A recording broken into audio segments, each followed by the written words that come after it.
What if everything you've been told about success is backwards? Wait, what do you mean? Society says you need to be loud, assertive, constantly networking. But Susan Cain's research reveals something shocking. The quiet ones, from Einstein to Warren Buffett, have been changing the world while everyone else wasn't paying attention. So being an introvert is actually an advantage? Not just an advantage. It might be your secret superpower. Let's dive into a fascinating exploration today. I'm Emma. And I'm Jake. Today we're diving into a book that's been on the bestseller list for over 7 years. 7 years? That's incredible. It's called Quiet: The Power of Introverts in a World That Can't Stop Talking by Susan Cain. Her TED Talk has over 40 million views. Wow, 40 million. Okay, I'm already curious. Why has this resonated with so many people? Because somewhere between 30 and 50% of people are introverts. But most of them have spent their entire lives being told something's wrong with them. The whole come out of your shell thing? Exactly. We're going to explore why that advice is not just wrong, it's actually harmful. I love that we're questioning this. Let's get into it. Let's start with a history lesson. History. Should I be taking notes? Trust me, this one's fascinating. In the early 1900s, American culture shifted dramatically. Susan Cain calls it a shift from culture of character to culture of personality. What's the difference? Culture of character valued things like integrity, honor, working hard in private.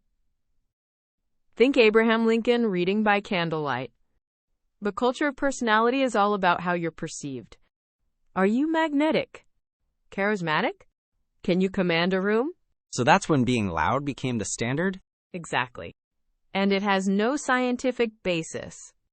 Wait, really? None. It's a cultural bias, not a truth about success.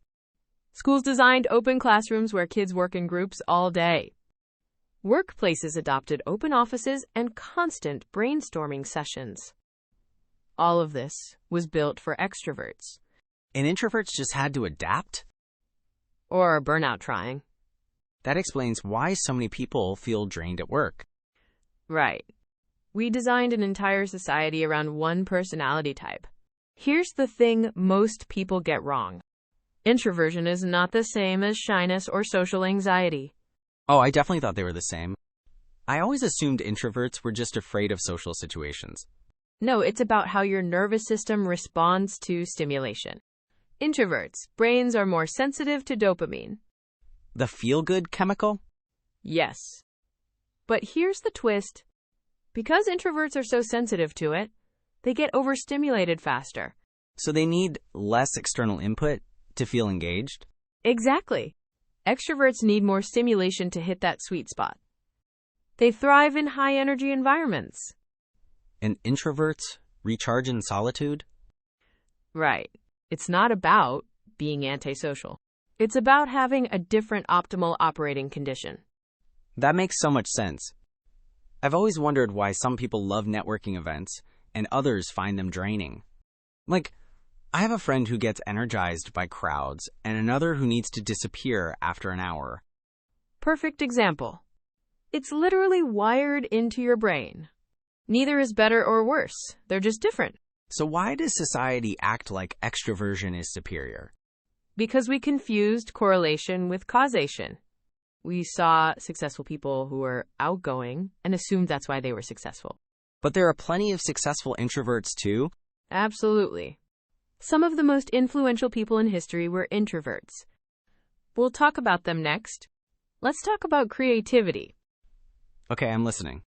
Think about the biggest breakthroughs in history. Newton discovering gravity. Steve Wozniak designing the first Apple computer.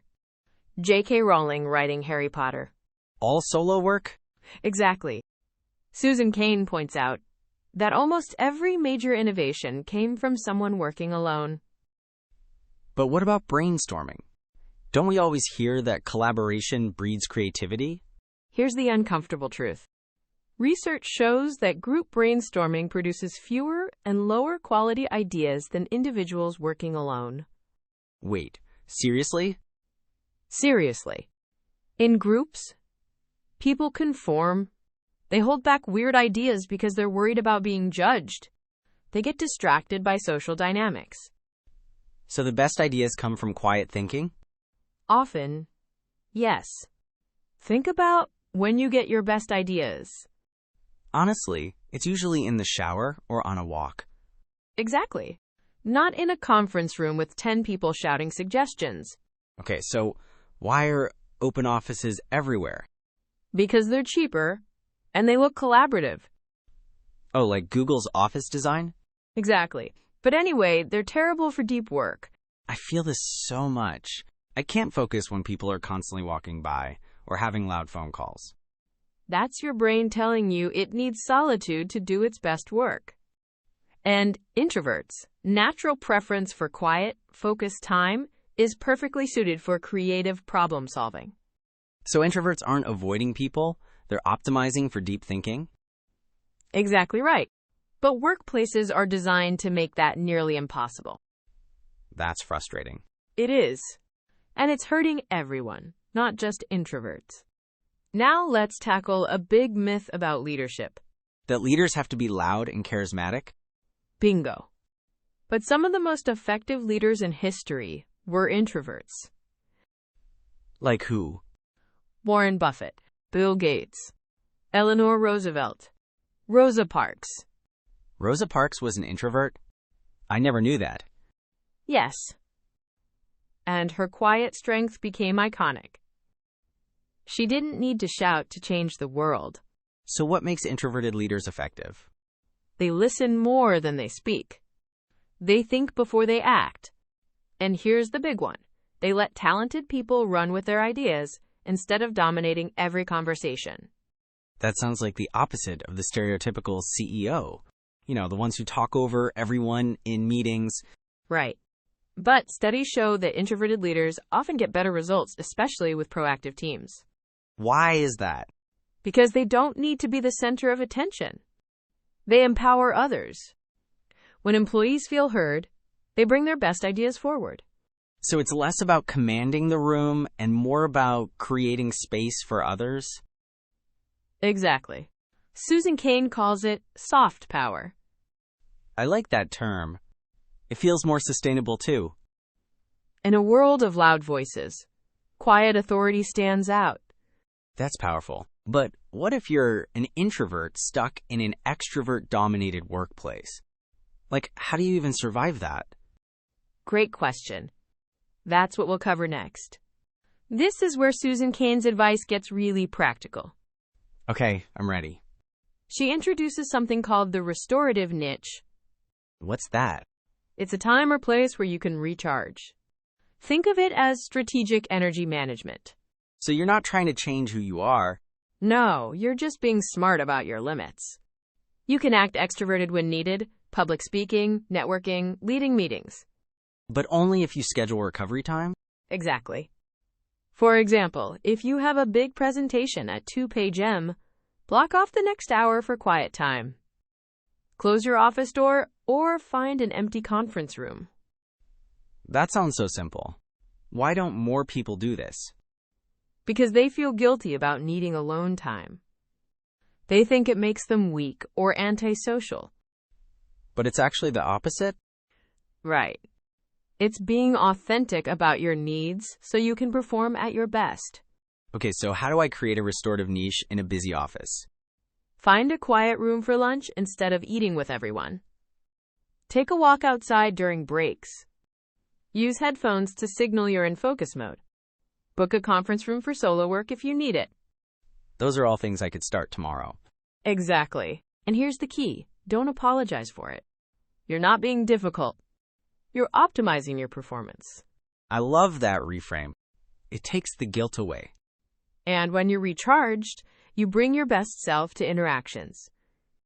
Everyone benefits. So Emma, what's your biggest takeaway from this book? For me, it's the permission to stop pretending. Pretending to be extroverted? Yeah.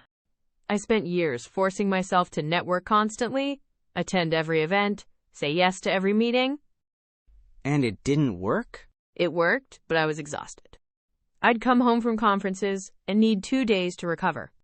This book taught me that I can be successful without burning out. That's huge. What about for extroverts? Is there anything in this for them? Absolutely. It's about recognizing that your way isn't the only way. If you're leading a team, create space for introverts to contribute. Like not forcing everyone to brainstorm out loud? Exactly.